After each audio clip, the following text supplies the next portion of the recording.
Good day mga kanegosyo, nga pala si Jepoy, isang negosyante. Ang topic natin ngayon mga kanegosyo, tungkol sa market ng mayaman.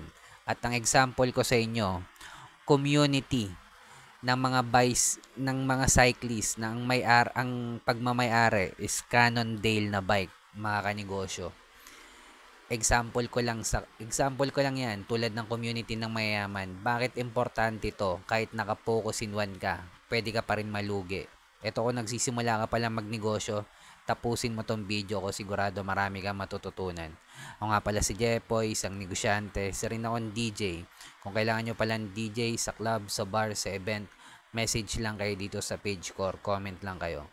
Bilang negosyante, meron akong 10 taon na karanasan na pagkalugi sa pagninegosyo. Tunay na negosyo lang, pasensyahan nyo na umuulan. Tulad ng sari-sari store, barbecuehan, bilyaran, rental. Bakit importante ang community ng mayaman kahit nakapokus in one ka mga kanegosyo? Ito mga kanegosyo, baka malito kayo. Possible pa rin na malugi ka kahit nakapokus in one ka kung nasa community ka ng walang pera or nasa masa ka na nagtitipid. Walang masama sa kanila mga kanegosyo. Pero trabahuin natin na pagsilbihan natin yung mga community tulad na itong mga cyclist na to na ang pagmamay-ari is Cannondale na bike mga kanegosyo na sobrang mahal lang isa. Kwento ko lang mga kanegosyo. Way back 2015 nung naitayo ko yung sari-sari store ko, hindi ko pa alam yung mga focus in one na yan, market ng mayaman, hindi ko pa alam yung ang sari-sari store hindi pwedeng maging grocery store mga kanegosyo. Nagkataon mga kanegosyo, naitayo ko yung sari-sari store ko.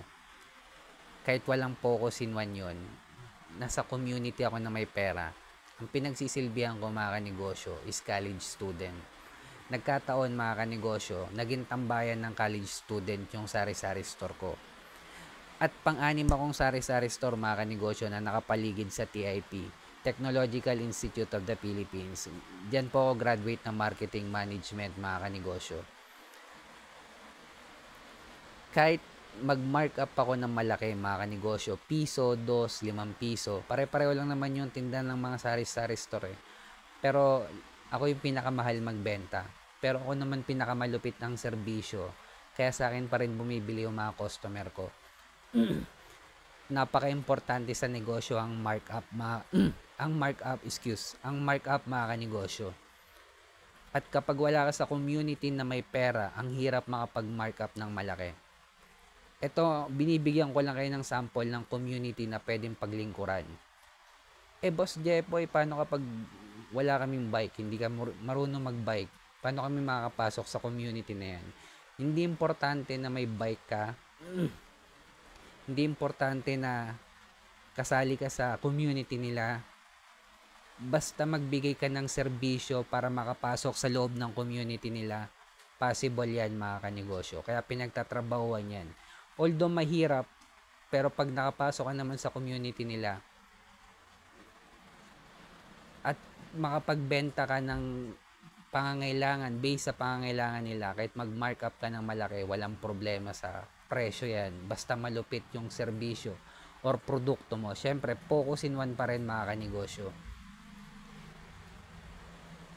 Kaya kahit naka-focus in one ka na, importante pa rin yung market ng mayaman mga kanegosyo. Kasi possible na malugi ka pa rin kung wala ka sa market ng mayaman. At trabahuin natin makapasok sa community na may pera. Doon tayo makapag-markup ng malaki mga kanegosyo. Kaya kung nagsisimula ka pa lang magnegosyo at wala ka pang produkto, simulan mo sa community na may pera. Pagsilbihan mo sila, alamin kung anong kailangan nila at i-provide yon, doon ka makapag-markup ng malaki. Focus in one pa rin. Hanapin ang community ng mayaman, scale up sa level 2 business model, applyan nyo ng franchising, distribution, manpower, software, licensing. Isa lang sa mga yon. Panghuli, kailangan na natin gumawa ng original content dahil kasama na sa trabaho natin to bilang negosyante. At kung umabot ka sa dulo ng video na to, heart mo naman, subscribe ka na rin sa akin, comment ka lang sa baba, sabihin mo community ng may pera or market ng mayaman. Ingat tayong lahat. At kung bilang negosyante, kung dumadanas tayo ng pagsubok or struggle, huwag natin kalimutan mag-pray kahit anong religion natin. Ingat tayong lahat. Peace.